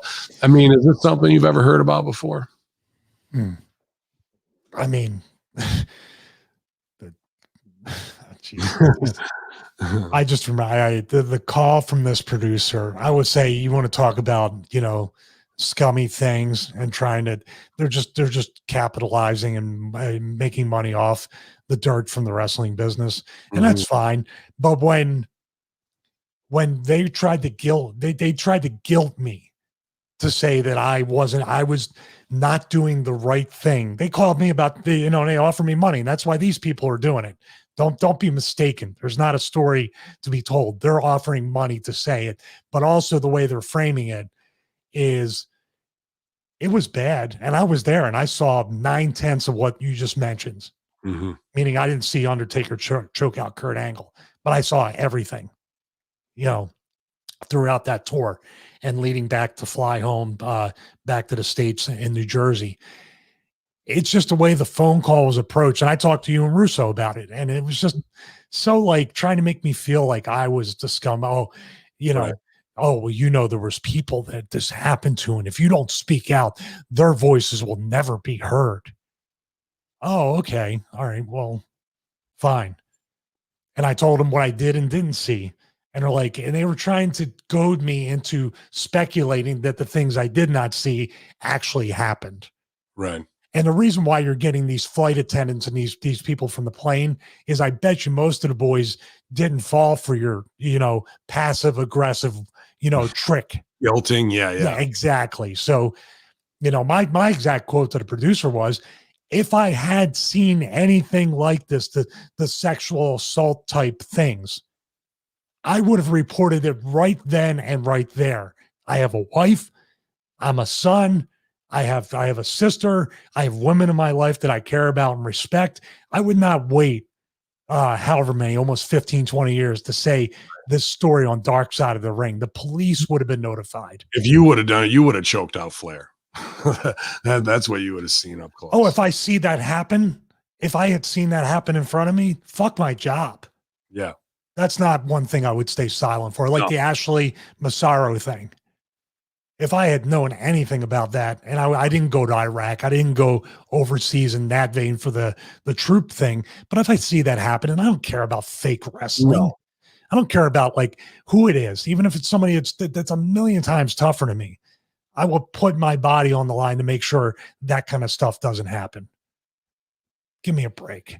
Yep. These people are scumbags. We talk to people, and this is another person. These people, Dark Side of Ring producers, are no different than the TV producers that we've been dealing with for years. I think they're some of the dumbest people, and they're idiots. I think they're worse. They want more exploitive stuff just to knuckle up Russo and Cornette, than to get that shit going. They just want to shit stir and then act like they're the fucking bastions of truth in wrestling, of exposing and what's really going on. Dude, they're little worms, in my opinion, for everything I've heard from them. I haven't dealt with them, but it's just like everything I see and the way they produce their stuff after we've talked about 4VKM and taking care of the product and crafting a story, they just throw it out there and throw it together, and who gets buried in the fucking melee it doesn't matter. That can get cleaned up later. It's what we got out here first, so they can keep going with their stuff. So yeah, man, we'll see with this episode and others coming up with Vince on the Ultimate Warrior episode. I haven't gotten to catch Macho Man, but I guess the first half was good, and the second half they just make him look like shit. And the Piper episode, no one's showing anything except Vince calling hell to talk to him. Like that's what the legacy being left behind the, and that's what they lead in with and shit. So that shows to me what kind of fucking, these guys don't give a shit about the legacy of the dudes that they're trying to exploit in their death and make money and ratings off of. They don't give a fuck at the end of the day. So I forget how the call ended, but I remember I offered an alternative to something, and I more like my approach and positive or whatever. And they literally said, it wasn't even like, we'll look into it or think about it. They're like, no, we're not going to do that. And pretty much after that acted like a complete fucking bitch to me. And that's fine. Fuck you. Yeah, man. My wife was right next to me, who was on speakerphone listening to this. So I have a witness to know like what they tried to do. She was even like, fuck her, you know what I mean? Like doing that. Way ahead of you, way ahead of my wife. The fuck you is in the right on the tip of my tongue. Right. We got it. We got this one. We'll stick the landing on that. No doubt, man. I don't know what's worse. Well, what they wanted was, and I got one last thing. What they wanted was, and I think I even made a point, I'm not one of these down on your luck, broke ass wrestlers who didn't save his money and it's not smart. In other words, what you're offering me today, I've already made before your phone call, and the day's only half over. So don't think you're mad. And that's, I think they knew we can't tempt this. We can't. This isn't $1,000 for him, like to make the rent payment or anything. Right. We can't fuck with this guy. Yep. Integrity. They didn't like it, and I could tell by her tone of her voice she did not. She couldn't wait to get off the phone with me because they knew they didn't have a lock or something salacious, which is all they're looking for. They're not really looking to tell the true story and all that kind of shit. Well, the same thing with the book. I was offered a book deal by Ross Williams, who wrote Bob Holly's book and Al Snow's book. Great guy. So no heat on. He tried to politic and push for me to get the book written, because he said we need like a more positive story from someone who hasn't fallen to get back, the whole story, like you said. And ECW Press said, well, we're going to try to get Perry Saturn's book done before he dies. Okay. We want to get that book done before he dies. And also, nobody's going to want to read a book about a guy who's never been fucked up on drugs and never had any kind of, we've all had obstacles, but they were saying like he's not a fuck up. We can't sell this. And they're probably right. But still, Ross was a really key point, at least getting my name on the table. So thank you to that guy. That means more than the book, that somebody believed it would be something worth doing. I agree, man. But if you are interested in that, I can hook you up with Kenny Casanova, another great writer who's been doing I don't have an interesting story to tell, and I'm not at the end of any kind of chapter with that, so I'm fine. Right on, man. Well, once you're, gonna die, I guess we'll get that book done. As everybody wants to cash in on everybody else's misfortune, man, as we do here, having to read our misfortune of going through all the headlines. Appreciate 401 Mania and Wrestle Stink today for providing those. ProWrestling.com's down under new hiring or management. I guess somebody bought it, so it'll be interesting to see what's there. Maybe we'll do some collaborative effort to push out all the great brands that we've got lined up here at Hamin Media Group. It's been a big week of production. I got a lot to do today with Beautiful People podcast editing, because they sent a super long show. It took 3 hours to export last night. And I'm telling you, if you want to party hard with the girls, they got into Cinco de Mayo and some Patron tequila real heavy. And it should be interesting to see how YouTube deals with it, as Velvet Sky plays no less than 5 different songs during the show. So we'll see if that video stays up or gets blocked and whatnot, but we'll keep pressing on. Larry Hankin also hit me up saying how much he liked the teaser trailer for episode 1. So that made me feel really good, in the work we put in there. So I'll be cutting together episode 2 trailer today as well as the Beautiful People. And I'll be back here at 1 p.m. with the Chris Silvio and MSG to talk about Blood and Guts in full. So I got to kind of watch that the first hour that I missed right after we finish up here. Stevie, brand building. What are you building today, buddy? I know you're going haunted house shopping. I'm wishing you the best of luck there as always. But yeah, today is actually right near the city hall of the town that we're looking in, and my aspirations to somehow want to be mayor of a town, which is probably going to do me, and I'll lose all this hair. I know. Have Kane back you, man. He'd do it. You can do it. Who's that? Glenn. Oh, I mean, we have a lot of the same policies together, which could be very polarizing. But this historic house is dated back to the Civil War, owned by one family, so there's a good chance it's probably haunted. And we'll look at it, but it's beautiful. It has what we want, and just think a home gym with a big 200-year-old fireplace in the background might not be such a bad thing. So we'll look at it. I mean, it's nice. We don't fall in love with anything. It's just within the price range that we want. So we'll see what we have. And it does have some land. It has about a half acre. For us, that could be all we need. Sure. I'm trying to be more self-sufficient. We'll see. If it's 160-year-old electricity, might have to pass on our plumbing. They upgraded since then, but if we see cast iron like sewer pipes, we're like, no, that's not going to be a $10,000-$15,000 thing. But also, I've been very fascinated by trying to branch out into different kinds of things with my workouts. I've been trying to also go back to foundational training, much like the bands do. Yeah. This ISO chain product that I got from Dragon Door. You saw, I got the video up. I sent it I'll send it to our chat. It'll debut on Sunday night, maybe even tonight, because it's getting a lot of buzz around the fitness groups that I sent it to. It's amazing. I mean, it's got a dynamometer, which is usually like tens of thousands of dollars, that measures force. And you do these exercises and hold time under tension with it. So Bruce Lee trained under this protocol, like a chain, a bar, and a piece of wood. And dude, my whole shirt was soaked with sweat at the end of it. So holding these, what's that? You pushing yourself and every other workout. I know this is a switch up for you, and to see your eyes like, this is something different, and possibly the way, Well, at the end of it too, and I filmed the whole workout. I edited some parts with switching between exercises, but I wanted people to see at the end of the workout, and even today, my muscles are sore. I can feel them, but there's zero joint pain. Because what I was doing with the isometrics was squeezing the muscle, but not doing the joint movement or anything.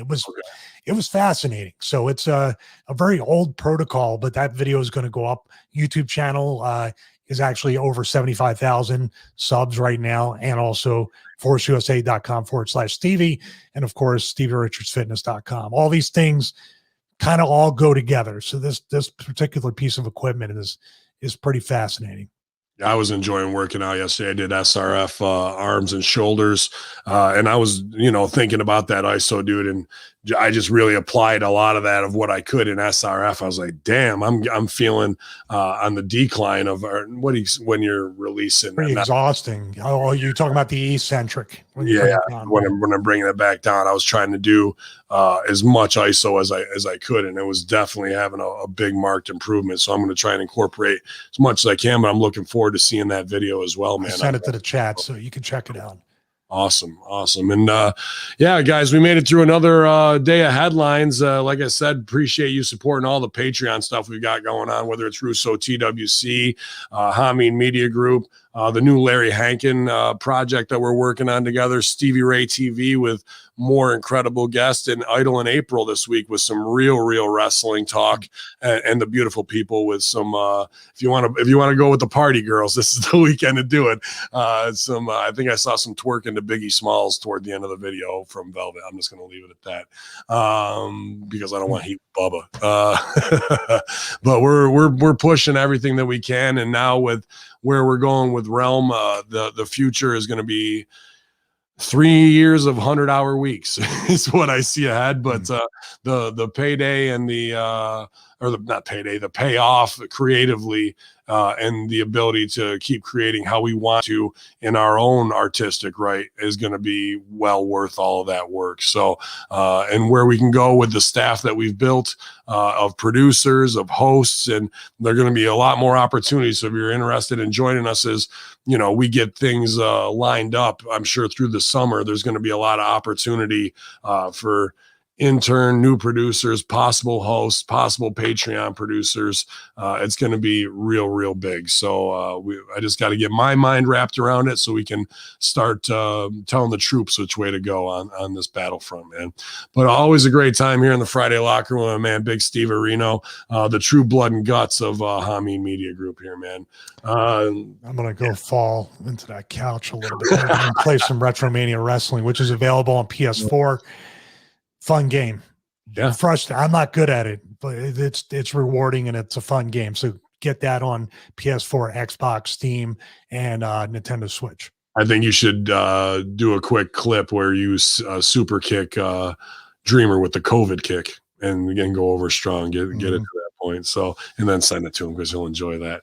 But we're enjoying it always at bin_Hamin, at Hacker Hamin on Instagram. Send me whatever you got to send me, you guys. Hamin Media Group on Facebook, always having a good time interacting there. Let's be wise what we're posting in a time where everything is getting pulled, flagged. Let's keep our community strong and wise and as healthy as possible. You guys get out there, enjoy some sunshine, vitamin D, and make sure you're doing that Stevie Richards Fitness to ward off any sickness. It's Hacker Hamin. It's Big Stevie Cool. It's the Friday Veteran Locker Room Infidels. YOLO.